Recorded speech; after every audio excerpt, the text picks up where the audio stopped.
Hi, this is Steve Aul, the Aul Financial Group. Would like to welcome everybody to the April 17th edition of the Town Hall for the Aul Financial Group. I hope everybody either got their extensions filed or got your taxes paid on time. Remember, tax day was the 15th.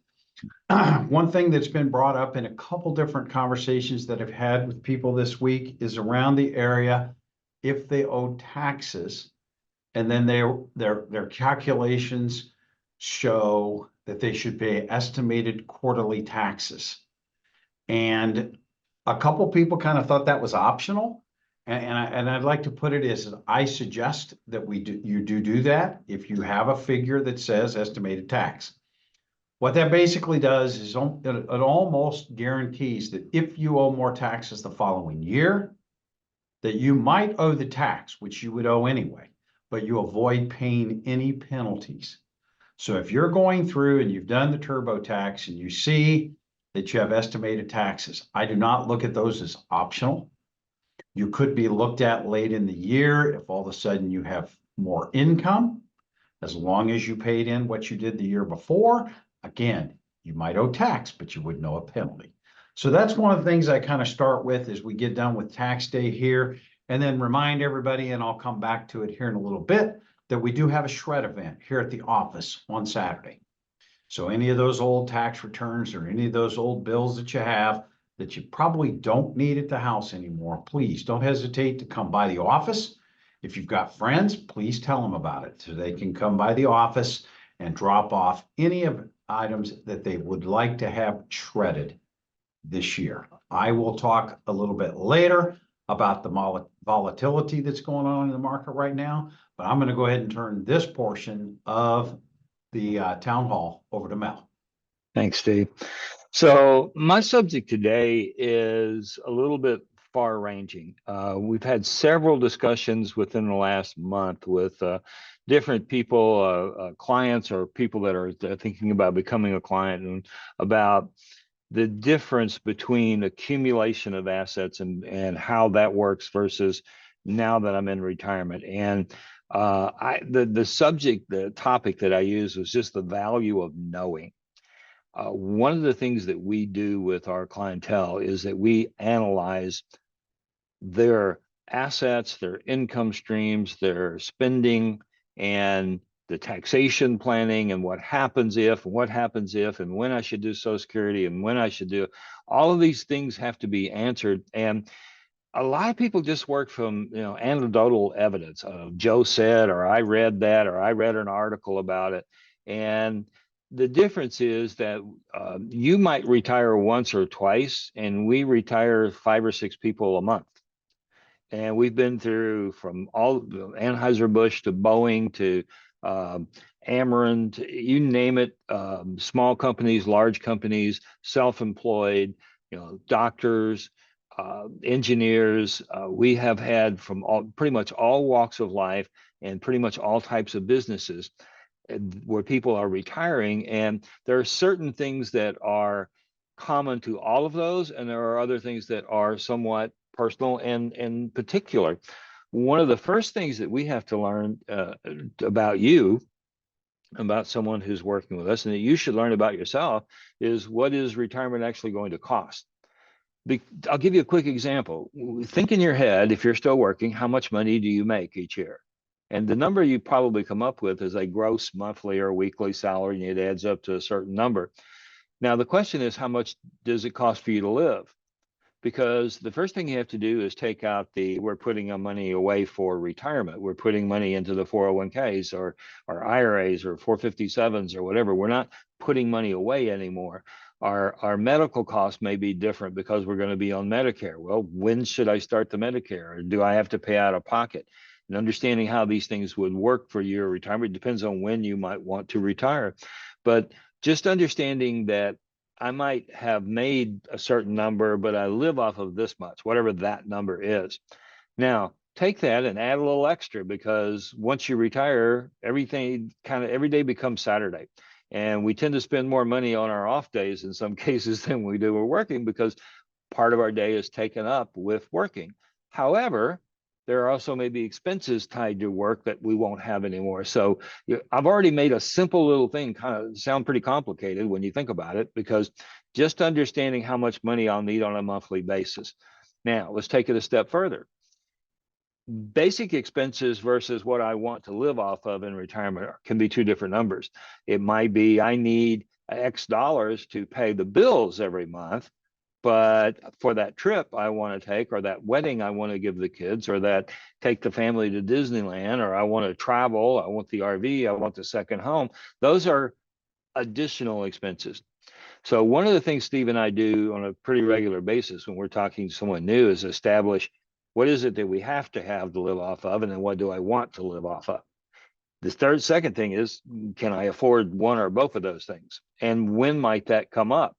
Then I have to have emergency funds to take care of. Oh, I didn't know the roof was going to go at the same time the car had to be replaced. So there's liquidity options and emergency funds.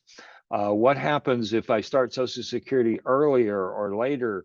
How does that affect RMDs? When do I have to take RMDs? Oh, I didn't know COVID was going to come up and we were going to have to stay home for a year. Or the cars were going to. I just heard this one today of someone that was talking to us, that they bought 2 cars in 2018, and they bought another with the same car. They bought one for each of their kids, and then they bought one for themselves in 2023. The one in 2023 cost just as much as both of the other cars for the same model and brand. Maybe a few extras, but it literally bought 2 cars for the price of one between 2018-19 versus 2023. That's kind of hard to plan for unless you have a lot of flexibility built into your plan. Okay, do I want to just invest the money and pull off what I need when I need it to fill those gaps and the unexpected? Or do I want at least the basics guaranteed and covered? I want my little basic lifestyle to be covered regardless of what's the market, what Steve's going to talk about in the next session when the market's bouncing around all over the place. Do I want to depend on that to provide my income stream, or do I want that guaranteed? Which is the most comfortable level for you? If I can pay $1 in tax today and save $5 or $10 a few years down the road, is that worth it? Does that make sense? Well, if so, how much should I convert from Roth to IRAs to Roth over what period of time? Should I be doing is first decision. Second, how much? How fast? Do I need to do all of it, or can I only do a portion of it? Okay, now I'm moving along. I got to decide about Social Security. When should I take it? When should my spouse take it? How will that affect what my RMDs will be when I have to take my required distribution? Someone in the office was having a conversation with a client the other day. She says, do I have to take this money out of these IRAs? Well, yes, you do, but I don't want to. You still have to, or otherwise you'll be penalized on it. Well, that's not fair. That's stupid. That was almost the exact words that were quoted back to me from one of our clients. So we've had clients come in who didn't know that Medicare was not free. Okay, or that Social Security was going to be taxed, or that here's another one for you. You think about your tax brackets. When you start doing your planning on your own, you say, well, okay, our tax bracket is this, and and we have this much income, and that's the way it's going to be. Well, unfortunately, at some point in the future, one of us is going to be single. We don't know who's going to go first, but generally we don't go together. And now we go back to single rates. Well, now your Medicare could cost a whole lot more, and you'll pay more taxes on the same dollars you were getting simply because your brackets changed, because the single rates are different. Your Social Security, you get the approximation or generalization is that you get to keep the larger of the 2 Social Securities. That's not exactly how it works, but it works out to pretty close to that number. Okay, well, how do we replace that income? Well, what if there was a pension where you only get 75% or 50% or none of your spouse's pension? How does that get replaced? What will that cost? And will it come anywhere near covering the cost of living 10 or 15 years down the road? We did a talk just the other day looking at a client that we're bringing on board that they need about $8,000 a month today, but they're not going to retire for 20 years. So how much will it be then? Well, it worked out even at a 3% inflation rate in 20 years, that's about $15,000 a year, a month to do the exact same thing. So if I'm planning for an income in the future, do I plan for what it is today or what it'll be when I get to retirement? There's just a ton of other things. What happens if there is a long-term care stay? Now, there's different things. It could be an at-home stay. It could be assisted living. It could be a nursing home. What does that actually cost? What monies am I allowed to keep? How would I protect myself from that? Is the risk of paying for that out of my own pocket higher or lower than my willingness to pay for putting that risk on someone else in the form of either long-term care or a life insurance policy that has chronic illness riders built in, or an annuity product that has enhanced benefits that will help cover the cost of long-term care. There are different ways to handle that issue. What Steve and I do, and a lot of times, is try to arrange the money so that we cover multiple eventualities with the same package. Can't do that 100%, but if I can set aside a group of dollars and it's a finite amount of money that I'm committing, but it'll cover this issue or that issue or that issue or that issue, depending on which one of those things come at me in the future. Because one thing we can't do is predict the future. This job would be a whole lot easier if you guys would walk in and tell us when your expiration date is. If we knew that, it would be a lot easier to plan the money and what taxes might be. I don't think I want to know, but we don't know, so we have to plan on what? How long will we be retired? You know your family health, that might have something to do with it. But even that doesn't always work out right. The odds of, if you're both 65 currently, the odds of one of you being 90 plus is about 70%. I mean, it's just a phenomenal number that we're going for. We actually had a discussion the other day. Someone asked about one of our clients, a relative of theirs, said, "Are they still with us?" And yeah, they are. They're 102. They're still here. So, is that us? Whether we want to be or not is a different discussion, but living into the 90s, Clint Eastwood's 93 and he's walking around a museum looking at all the little dolls of him, all the different cowboys he played, or Dirty Harry. There was something I come across YouTube the other day. My thoughts are rambling a little bit, but I'm trying to give you the idea of when it comes to retirement and financial planning, it's a lot more about the planning than it is the investment. Now, yes, we do assets under management. We have insurance products we can take care of. We try to build custom plans for each and every one of our clients, and we'll put our performance with Market Guard and some of the other tools that we use in the insurance products that are available to us today. We'll put our performance up against anybody, but that's not the primary issue. You can invest your money a lot of different ways, and it'll have you ups and downs and sideways and all that stuff. The key is, can I meet my income needs in retirement? Do I want that assured? Can I retire and be comfortable and not worry about it? And okay, if that's the case, when can that occur? Or even if I'm not ready to retire, knowing I can retire and not worry about it makes going to work more fun. Okay, because if they ever say my way or the highway, you can pick any highway you want and then be comfortable with that. So I just wanted to go through some of the issues about planning, and it relates back to the topic. The topic is the value of knowing. If you know when and where and how it's going to work and what it's going to look like and what you can afford and how your retirement is going to be funded, it can make life a lot more fun. And we love helping people get to that point where they're pretty comfortable in being able to do what it is they want to do. And that's either continue to work or retire comfortably and enjoy themselves. So that was my topic for today. The power of the value of knowing is absolutely one of the best comforts that you can get when you get approach that retirement age. All righty. Thank you very much, Mel. Yeah, that's the idea of having a plan. We've only had a few clients that come in, say, I'm going to retire in 6 years, and come back for the next quarterly review and they're retired. Or I've gone back to work and everything changes. They have the question, can I help out the kids? Some we've said yes to, some said treat them well because you might be moving in with them. So that's always the idea of having a plan, so we can always look at it to see how your ideas can affect the plan. That way we're making informed decisions about what's going on. So thank you very much, Mel.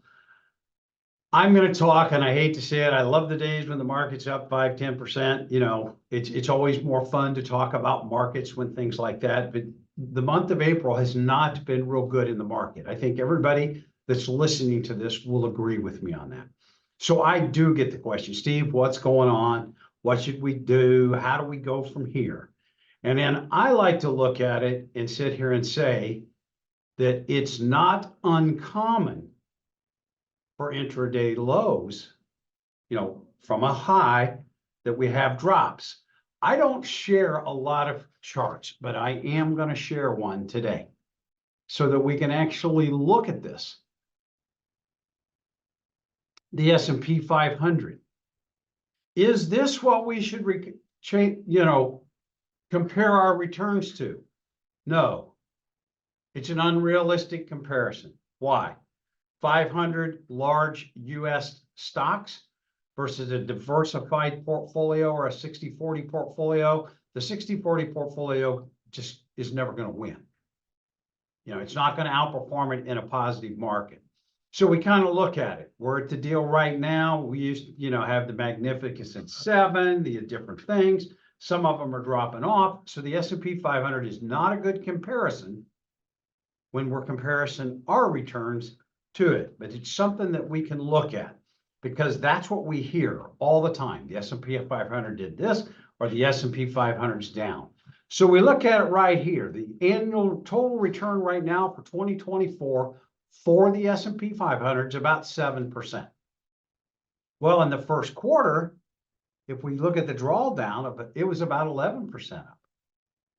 But because of the fact that the month of April has not been very good, we're now down 4% for the S&P 500 when people are looking at it. So we look at that and say, what should we do? Should we change what we're doing? Should we do something different?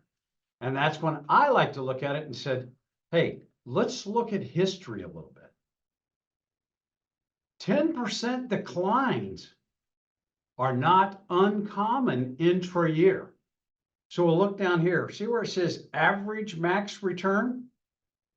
That's around 13%. So the average drawback at any time during the year can be about 13%. So we look at these ones that are 7%, 8%, 10%. It's not uncommon to have a 10% decline intra-year. And then we look at it. Why? They call those corrections in the market. When the market gets a little bit too high, they'll sell down a little bit. All they're doing is correcting. But as we look at it over time, they balance themselves out. We'll look at how many of those returns annually are above the line versus the ones that are below the line. But if we start moving in and out, every time we have a slight decline in the market, we're going to get whipsawed, and it's going to be very difficult. That's what I love about, Brad Jenkins, Market Guard. I think it's absolutely fantastic. Why? Because if we're looking at that money in the static models, remember, adjust once a year. If I've got an 80-20 portfolio, the market's up in a year, I'm no longer sitting on an 80-20 portfolio. I might have a 90-10. So they balance it back to the 80-20. If we were in a down market, we're no longer in an 80-20. We could be in a 70-30. So they just readjust and get it back to balance on an annual basis. Why? Because when markets get too high, what happens? They sell down. And if I had a 90-10, I'm taking a little bit more risk. And when they get too low, what happens? People start to buy them back. And if my 80-20 is now a 70-30, that's why the static model adjusts for drift. Currently, right now, with the target models are not 100% invested. They're more defensive. And the question that I get asked from some people is, why are they more defensive at this time? Well, let's kind of look at what's going on. We got a presidential election coming up. We've got a little bit of a problem over in the Ukraine and Russia. Military things don't do for a long period of times. But we also had a weekend. And what's Israel going to do? A little bit of a headwind there. We start to look at interest rates. At the beginning of the year, everybody was very optimistic. We're going to have 4 decreases this year. Fed's going to drop it because usually when they drop it fairly quickly. But inflation has been up a little bit. The job markets are super hot. And they're saying we don't really think we need to stimulate the economy. So now we're talking, are we going to have 3, 4? Some in the Fed are actually saying we might have an increase. So those things are affecting, those are the current headwinds that we're getting going into the market right now. That's why the target markets are a little bit more defensive at this time. They're going to take some of that risk off the table. Because our idea around it is I want the best return that I can possibly get with the least amount of risk possible. And that's where we're starting to look at it. So we start to look at these things, pullbacks are normal. So when you see that or you hear that, the market did this and the market did that, it's not uncommon for that to actually happen in the markets. So that's kind of a little chart if people can remember that. It's not uncommon for markets to readjust themselves. They don't go straight up. Everybody loved from about the last week of October all the way to the end of the year because it was predominantly an uphill ride. But markets don't go that way. We had a pretty good run in the first quarter. Near that second to third week of March, it started to level off a little bit. And then April has started in a negative direction. So those things do happen. And that's why I think what Mel was talking about earlier also matters. If I have a plan, a long-term plan, I got something I can focus on. That way, when the noise gets going really crazy over here, we can look at it and say, how are we doing long-term? Because most of the things that we're currently talking about will be short-term. You know, if we look back 5 years ago, were we talking about interest rates being too high? No, they were too low. We didn't have any place to put safe money. Those higher interest rates. How many people enjoy the fact that they actually get a return on a money market account if they get it outside of their bank? Banks are still fairly low, but we look at money market accounts. In the insurance world, annuities, life insurance, all of those things are based on interest rates. So when the interest rates are higher, the insurance companies have more money to play with. That's why when we look at the annuities that we're looking at right now, the caps are higher. The spreads are lower. The participation rates are higher. Why? Because they got more money to work with. And that's why we look at it with some of the people. If you've got an old annuity, I don't care if it's got an income rider. If you haven't turned it on, bring it in. Let's look at it. Let's see if these increased rates could help you. If they can't, we'll still have exactly what you've got. But it's the idea, can I replace what I bought maybe 5, 4, 3, 10 years ago and get something better with that? If you have something like that, give us a call. We'll sit down with you. We'll analyze what you currently have and look where we're moving to go forward. We also have the availability to now. The Market Guard Emerging Technology Fund is now available. It's going to be geared more towards emerging technology going forward in the future. So we look at it. It's brand new. There's not a lot of track record on it. You know, but that is available. If it's something that you would like to sit down and talk with me about, please give me a call. You know, I went ahead and put some money into it so I can track it and I can help everybody else in the tracking. I looked at it and I said, if it goes down, it goes down. I'm not retiring for a very long time. It's in my Roth account, so it's going to go to my kids. And I don't plan on checking out anytime soon. So it's going to be them for a while. But I want to know what this fund is going to do, even if markets are heading in a negative direction. I don't believe I can time the market to buy it on the perfect day in the low. And then I'm going to just ride it up from that point forward, because the only promise I'll make, we're going to have more ups in the markets and we're going to have more downs in the markets. you know, it's the only thing that we can do. Markets are always going to do that. But remember, 10% dips in the market are very common. If you start to worry about something like that, please give us a call, come in, sit down. That way, when we talk about it, then we can look at it and we can possibly relax and kind of smooth out some of the ideas that you're looking at. Because that's usually one of the things that we like is when people say, I like the quarterly reviews because I can always ask questions. And I think that is the most important thing that we try to do is be there for you, for your questions, because that's what keeps the emotions down as much as possible. I wish we could remove them all of it, but I'm emotional. So as it goes from there, we're always going to have that. So I'm going to say thank you all. I am going to show a few of the items that we do have coming up. Again, this Saturday, April the 20th, we have the shred event here at the office. It's just in the parking lot. It's supposed to be a little cooler. You don't have to get out of your car and run in and talk to us or anything like that. If you want to, that's going to be fine, but it is more of a drive-through for a shred event. I don't know. It could be fairly full. If you're listening to this in the next 24 to 48 hours, give Megan a call. We had a few openings still left for the Schnook de Pear cooking class. It is going to be on Italian food, and it was very good the last time we did it. And then on May the 14th, we have our new client and referral appreciation dinner for those people that have come into the office in the last 3 to 6 months. And for anybody that makes that referral, we invite everybody to come to our new client and referral appreciation dinner. So I want to thank everybody for all you do. You know, our business has grown because of referrals of family and friends. And we just want to say we want to thank everybody for being a part of our family.